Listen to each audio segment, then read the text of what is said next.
مکہ مکرمہ میں مسجد الحرام اور مدینہ منورہ میں مسجد نبوی صلی اللہ علیہ وآلہ وسلم کے بعد مسجد اقصی مسلمانوں کے لیے تیسرا مقدس ترین مقام اور وہ مسجد ہے کہ جس کی جانب سفر کرنا باعث برکت ہے۔ یہ وہ مقام ہے کہ جسے نہ صرف اسلام بلکہ عیسائیت اور یہودیت میں بھی اہمیت حاصل ہے، اور زمانہ قدیم سے اس پر کنٹرول حاصل کرنے کے لیے صہیونی طاقتیں سرگرم رہی ہیں۔ قبلہ اول کی حیثیت رکھنے والی مسجد اقصی کی سب سے بڑی فضیلت یہی ہے کہ نماز فرض ہونے کے بعد 16 سے 17 ماہ تک مسلمان اس کی جانب رخ کر کے نماز پڑھتے رہے۔ یہی وہ مسجد ہے جہاں حضرت محمد صلی اللہ علیہ وآلہ وسلم سفر معراج کے دوران براق کے ذریعے مسجد الحرام سے یہاں پہنچے، یہاں تمام انبیاء کی امامت کی اور پھر 7ویں آسمان کے سفر پر روانہ ہوئے۔ القدس یا یورپی زبانوں میں یروشلم کا مطلب ہے وہ مبارک گھر جہاں گناہوں سے پاک ہوا جاتا ہے۔ یہ شہر مسلمانوں، یہودیوں اور عیسائیوں تینوں کے نزدیک بہت مقدس مقام ہے۔ فلسطین کی سرزمین انبیاء اکرام کا مسکن رہی ہے، اس کے چپے چپے پر انبیاء اکرام کے نشانات موجود ہیں، گزشتہ قوموں کے آثار یہاں جا بجا بکھرے ہوئے ہیں۔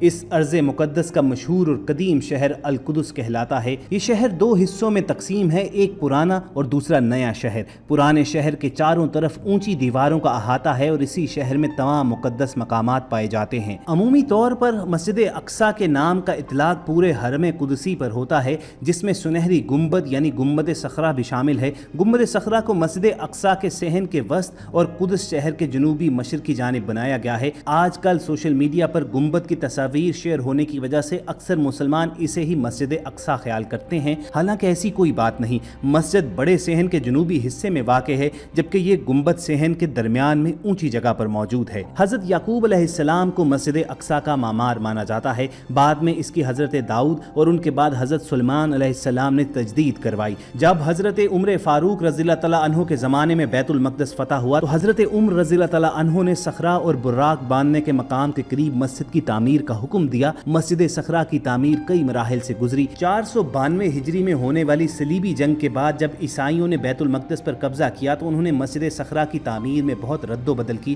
انہوں نے رہائش کے لیے مسجد میں کمرے بنوائے اور اس کا نام معبد سلیمان رکھ دیا۔ عیسائیوں نے مسجد کے اندر اور اس سے ملحق ایک گرجا گھر بھی تعمیر کر دیا۔ اس دور میں عیسائی گنبد صخرہ کے ٹکڑے توڑ کر اپنے علاقوں میں لے جاتے تھے اور سونے کے عوض انہیں فروخت کر کے مال کماتے تھے۔ بالآخر 583 ہجری میں وہ عظیم الشان موقع آیا کہ جب مسجد اقصی عیسائی قابضین سے واپس مسلمانوں کو مل گئی، اور یہ عظیم کامیابی بطل جلیل سلطان صلاح الدین ایوبی کے شہر فتح کرنے پر حاصل ہوئی۔ تاریخی روایات میں آتا ہے کہ سلطان صلاح الدین ایوبی رحمۃ اللہ علیہ نے عیسائیوں سے قبلہ اول کو آزاد کروانے کے لیے 16 جنگیں لڑیں۔ جب بیت المقدس فتح کیا گیا تو مسجد اقصی کو اندر سے عیسائیوں کے تمام تر نشانات و تعمیرات سے پاک کر دیا گیا اور محراب و مسجد کی از سر نو تعمیر کروائی گئی۔ مسجد اقصی کی کل لمبائی 80 میٹر اور چوڑائی 55 میٹر ہے۔ 23 مرمری اونچے ستونوں اور 49 چوکور چھوٹے ستونوں پر کھڑی یہ عمارت 705 عیسوی میں مکمل ہوئی۔ اس وقت دروازوں پر سونے اور چاندی کی چادریں چڑھی ہوئی تھیں۔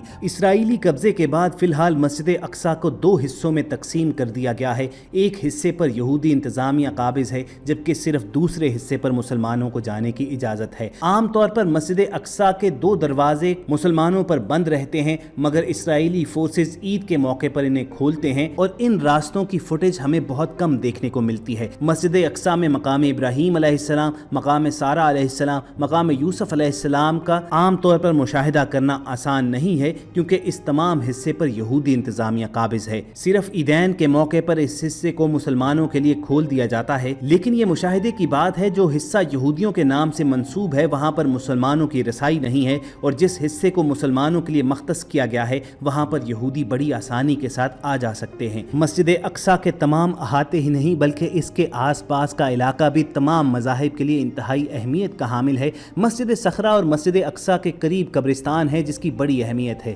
مدینہ منورہ کے بعد یہاں دفن کیے جانے کو ترجیح دیا گیا ہے۔ اس قبرستان کے دروازوں کو متنازع کہہ کر بند کر دیا گیا ہے۔ یہودیوں کا عقیدہ ہے کہ انہی دروازوں سے ان کا مسیحا یروشلم میں داخل ہوگا۔ اس کے علاوہ یہودیوں کا عقیدہ ہے کہ اللہ تعالیٰ آخرت میں جبل زیتون پر دفن ہونے والوں کو بخش دے گا، اس لیے بھی یہ قبرستان ان کے لیے مقدس ہے۔ اسی قبرستان کے قریب یروشلم میں حضرت عیسیٰ علیہ السلام نے قیام کیا تھا۔ عیسائیوں کی کتاب انجیل کے مطابق یہاں حضرت ابراہیم علیہ السلام اللہ کے اس امتحان میں کامیاب ہوئے تھے کہ وہ اپنے بیٹے کو اللہ کی راہ میں قربان کرنا چاہیں۔ یہودیوں کے مطابق یہ ان کی عظیم عبادت گاہ ہیکل سلیمانی کا دوسرا نام ہے۔ عیسائیوں کے یہاں مقدس مقامات بھی ہیں ہیں। عیسائیوں کے عقیدے کے مطابق عیسیٰ علیہ السلام کو یہاں صلیب پر چڑھایا گیا تھا۔ یہودیوں کی کتاب تلمود کے مطابق یہی وہ مقام ہے جہاں کی مٹی سے آدم علیہ السلام کی تخلیق کی گئی، یہی وہ مقام ہے جہاں سے حضرت آدم علیہ السلام نے اللہ تعالیٰ کے لیے قربانیاں پیش کی تھیں۔ یہاں مسیحا کی آمد پر مردوں کو بخشا جائے گا۔ یہاں ٹیلے کے ٹھیک نیچے مغربی دیوار ہے جس کو دیوار گریہ کہا جاتا ہے۔ یہودیوں کا دعویٰ ہے کہ یہ دیوار ان کی قدیم عبادت گاہ کا بچا ہوا حصہ ہے، اس لیے ان کی یہ عبادت کی سب سے مقدس جگہ ہے۔ اس دیوار سے لگ کر یہودی اپنی مقدس عبادت گاہ کی تباہی کے غم میں گریہ کرتے ہیں، اس لیے اس دیوار کو دیوار گریہ کہتے ہیں، جہاں دیوار سے سر لگا کر وہ روتے ہیں۔ لیکن اصل میں یہ دیوار حرم کی ہے، اور حرم کی تعمیر حضرت عمر رضی اللہ تعالیٰ عنہ کے عہد میں خود مسلمانوں نے کی تھی۔ حرم کے وسط میں ایک چبوترے پر ایک مخروطی گنبد صخرہ ہے۔ حرم کے چاروں طرف حجرے ہیں۔ شمالی دیوار کے حجروں میں عربی یونیورسٹی ہوا کرتی تھی۔ جنوبی سمت میں مختصر عجائب گھر تھا جس میں مختلف نوادرات ہیں۔ مغربی دیوار سے ملحق ایک حجرے میں ہندوستان کی آزادی کے مشہور مجاہد مولانا محمد علی جوہر مدفون ہیں۔ اس مغربی دیوار کے بیرونی حصے کا نام ویلنگ وال یعنی دیوار گریہ ہے، جس کی لمبائی 60 فٹ ہے۔ دیوار کے نچلے حصے میں بادشاہ ہیرڈ کے زمانے کے بڑے بڑے پتھر نہایت خوبصورتی سے لگے ہوئے ہیں،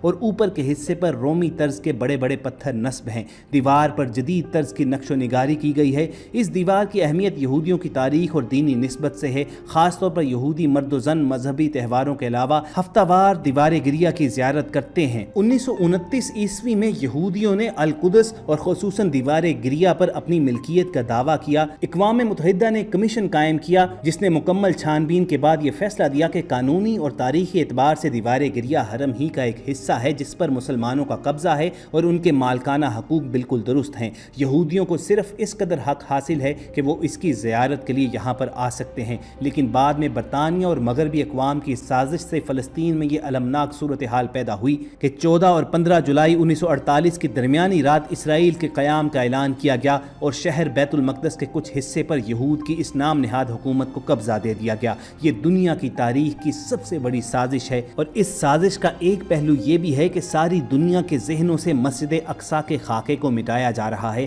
ذرا غور کیجئے کہ سوشل میڈیا پر اب گنبد صخرہ یعنی سنہری گنبد ہی کو مسجد اقصیٰ کے طور پر پیش کیا جاتا ہے، اور مسلمانوں کی بھی اچھی خاصی تعداد سنہرے گنبد والی مسجد ہی کو مسجد اقصیٰ سمجھ رہی ہے۔ اس کا مقصد یہ ہے کہ جب یہودی اصل مسجد اقصیٰ کو شہید کریں گے تو عالم اسلام کا کوئی شدید رد عمل نہ آئے، اور اس منصوبے کو عملی جامہ پہنانے کے لیے مسجد اقصیٰ کا نام لے کر سنہری گنبد دکھایا جاتا رہے گا۔ آج عالم یہ ہے کہ مسلمانوں کی اس وراثت پر یہودی جم کر بیٹھے ہیں، عیسائی ان کی حفاظت کر رہے ہیں، اور امت مسلمہ کے حکمرانوں میں سے اکا دکا آوازیں ہی ان کے خلاف اٹھتی ہیں۔ لیکن اب وہ وقت دور نہیں ہے کہ جب ایک بڑی فیصلہ کن عالمی جنگ ہوگی اور القدس دوبارہ سے مسلمانوں کے تصرف اور ملکیت میں ہوگا۔ اللہ تعالیٰ کے حضور دعا کیجئے کہ اللہ تعالیٰ مسلمان امت اور ان کی وراثت کی حفاظت فرمائے اور مسلمانوں کو کامیابی سے ہمکنار کرے۔ اگر آپ کے دل کی بھی یہی صدا ہے تو کمنٹ سیکشن میں آمین ضرور لکھیے، اور ایسی ہی تاریخی، اسلامی اور معلوماتی ویڈیوز فیوچر میں بھی حاصل کرنے کے لیے ریڈ بٹن پر کلک کر کے اور بیل آئیکن کو پریس کر کے سبسکرائبرز بن جائیے۔